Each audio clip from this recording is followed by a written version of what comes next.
Bueno, regresamos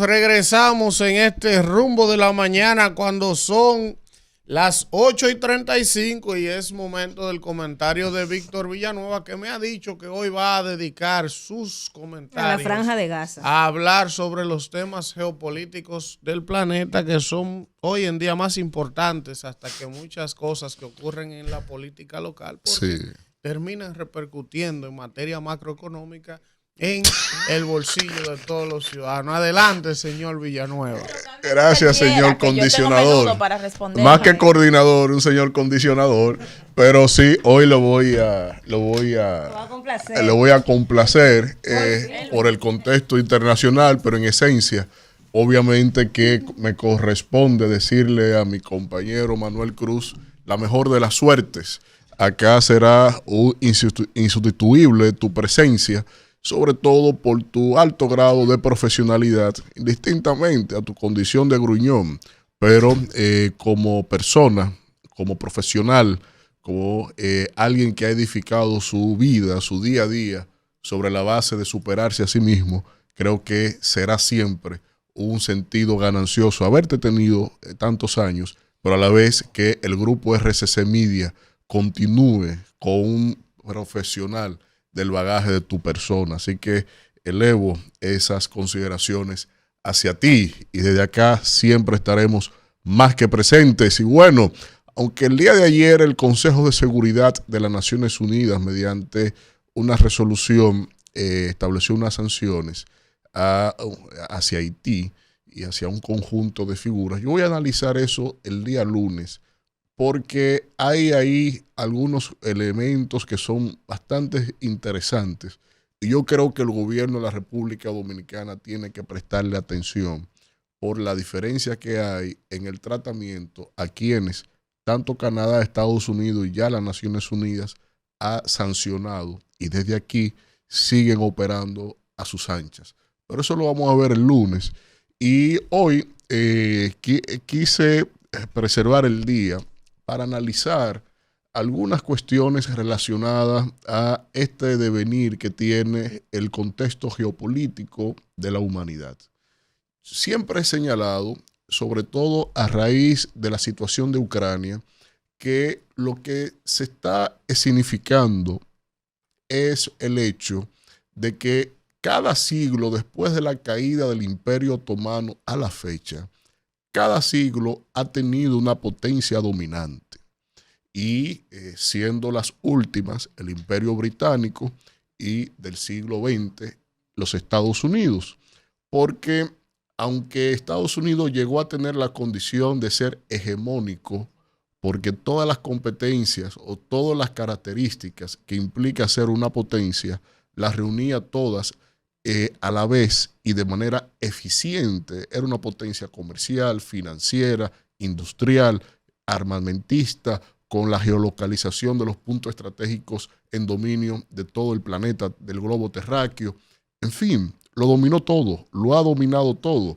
Y que de alguna manera u otra, lo que se está viviendo es que otras potencias, como es el caso del resurgir después de la caída de la Unión Soviética de Rusia, del resurgir de China en términos de su propio apogeo económico industrial y que ya tiene dinámicas bastante sólidas en lo financiero, son los principales tenedores de la deuda externa de los Estados Unidos, por ejemplo. Aquí lo que se está viendo es cómo un eje evita que el hegemón para el siglo XXI siga siendo Estados Unidos. En las distintas teorías de las relaciones internacionales se establece que el siglo XX estuvo caracterizado, sobre todo en su segunda mitad, por esto que señalo como una potencia hegemónica por parte de los Estados Unidos, y surgieron tendencias de planteamientos en que el mundo vivía, la humanidad vivía un mundo apolar. Apolar en el hecho de que todo el poder del globo terráqueo estaba concentrada unidimensionalmente sobre una sola potencia. Y en este caso, estas potencias que lo que buscan es que el siglo XXI no quede dominado en lo apolar, sino que pase entonces a la dimensión de lo multipolar. Usted puede ser una potencia industrial, pero no armamentista. Usted puede ser una potencia armamentista, pero no comercial.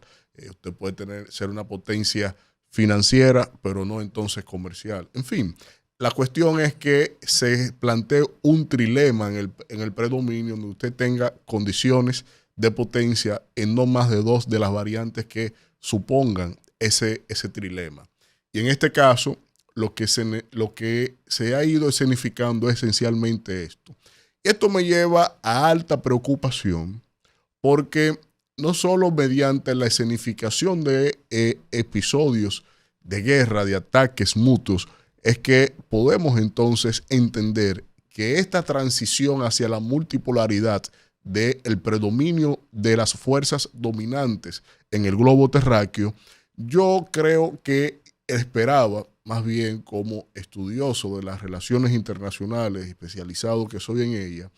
yo esperaba que esto fuera de otra manera. Pero aparentemente el liderazgo geopolítico no ha entendido, no aprendió o cree o están totalmente románticos con lo que significó que la humanidad tuviera que atravesar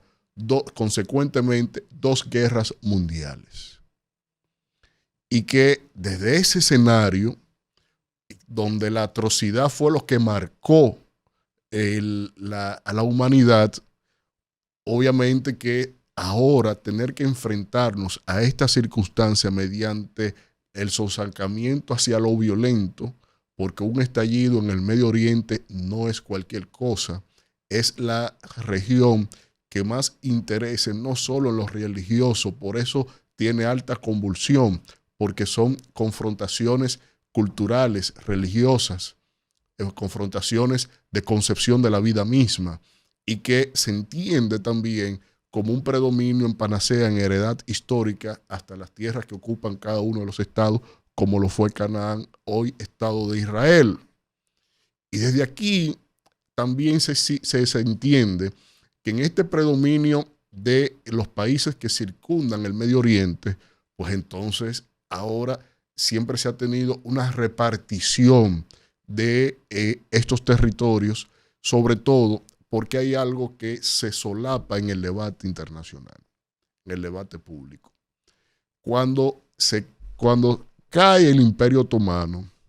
Italia, sobre todo Inglaterra, y entre otras potencias, se repartieron las tierras de manera a líneas gráficas. Si usted quiere, haga un ejercicio ahora y verifique en la zona de Oriente, entre Europa y Asia, verifique cómo son las fronteras de Afganistán, Kurdistán,